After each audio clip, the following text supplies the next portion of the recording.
Most shoplifters do not walk into a store and immediately attempt to steal.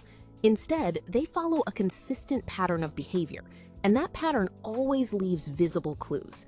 In this lesson, you will learn to read those clues effectively, allowing you to spot a potential theft before it occurs, on every shift, rather than after the fact. That is the goal of this lesson. Theft doesn't happen in a split second. Before anyone hides merchandise, they run through a mental checklist. Who's watching? Where are the cameras? Can I get out fast? That internal decision process shows up in their movements, their gaze, their posture. It's a sequence of signals you can learn to read. Your job is to spot those signals early, while you still have time to act. This is why behavior comes before the act, because theft is a decision, not an impulse. This lesson breaks down 4 behavioral categories: pre-theft cues, early warning signs that something's off; concealment body language tells you a transfer is happening or about to; distraction tactics create opportunity through misdirection; group coordination signs, multiple people working together. Each category sharpens a different layer of floor awareness. We'll start with pre-theft cues. These are the warning signs that show up before anything is touched. The person pauses, glances around, weighs the environment. You see that hesitation, that subtle shift in focus, and you know they're deciding. Spotting that early gives you the best chance to respond before anything happens.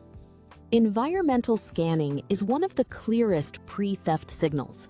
A person who repeatedly checks on the positions of staff, the locations of exits, and the placement of cameras is in the process of mentally mapping the entire store to assess potential theft risk. Casual shoppers focus their attention on the merchandise on display.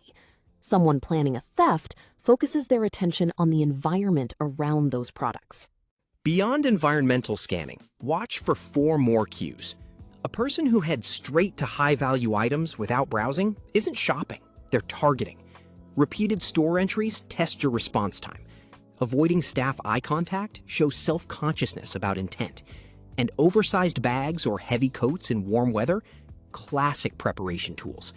None alone confirms theft, but each raises your alert level.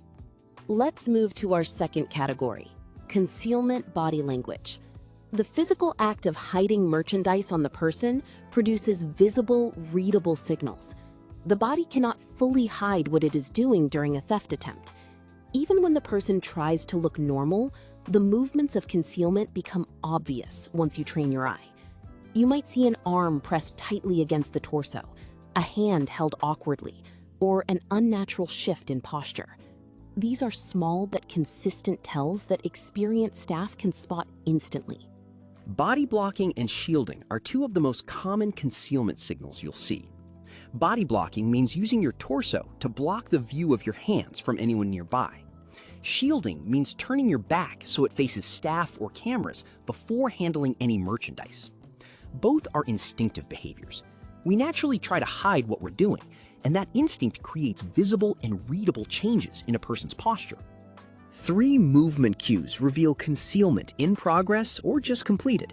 Nervous handling, picking up and putting down items without glancing at them, shows someone waiting for the right moment.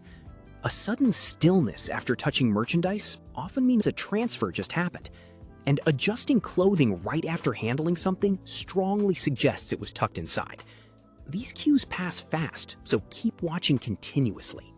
The third category is distraction and diversion. Not all shoplifters rely on stealth. Some actively manipulate where your attention goes. A decoy engages you in conversation, while a second person moves toward a target. The key is to stop reacting to the distraction itself, and instead look for what it's designed to hide. That's how you beat the diversion. You watch for the real move behind the staged one. Distraction tactics follow a predictable sequence. First, someone engages staff with a pointless question or complaint. Then a second event, a spill, argument, or loud disruption pulls more attention. That creates a window for the theft to happen unseen. Then the pair leaves separately to avoid suspicion. When you notice someone occupying staff with unusual persistence, ask yourself what's happening in the area they're keeping you from. Here is the critical mental shift for handling diversion tactics. Your instinct says deal with what's directly in front of you, but a skilled loss prevention officer treats an unusual demand for attention as a signal to look elsewhere. If an interaction feels like it was engineered to keep you fixed in one spot, scan the floor immediately. The real activity is almost always happening where you are not looking. That focus on scanning the whole floor is exactly what we need here. Fourth category, group theft coordination. When people work in teams, the behavioral signals get distributed. No single person looks suspicious on their own, but the group pattern tells the full story. This is where your ability to watch the entire floor, not just one person, becomes essential. Next, we look at how groups coordinate on the floor. On the floor, groups split into 4 roles. The spotter stays near the entrance or staff, signaling when it's safe. The distractor engages staff or creates noise to draw attention. The concealer handles and hides the merchandise, staying away from staff. The carrier receives the concealed items and exits first, often before the others, to reduce the chance of a connected apprehension.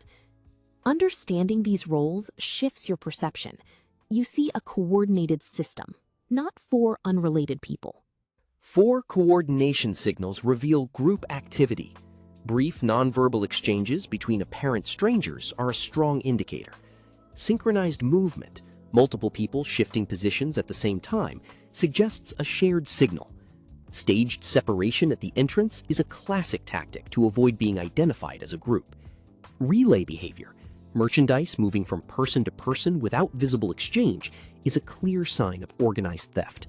When you spot one, look for the others. One behavior alone isn't enough, but see signals from multiple categories at once? That sharpens the picture. Someone scanning the room, adjusting their clothing, and getting a nod from near the entrance? That's 3 categories overlapping. That's your high confidence indicator. The more categories line up, the stronger your case for watching closely, and when the 5-step standard is satisfied, for taking action.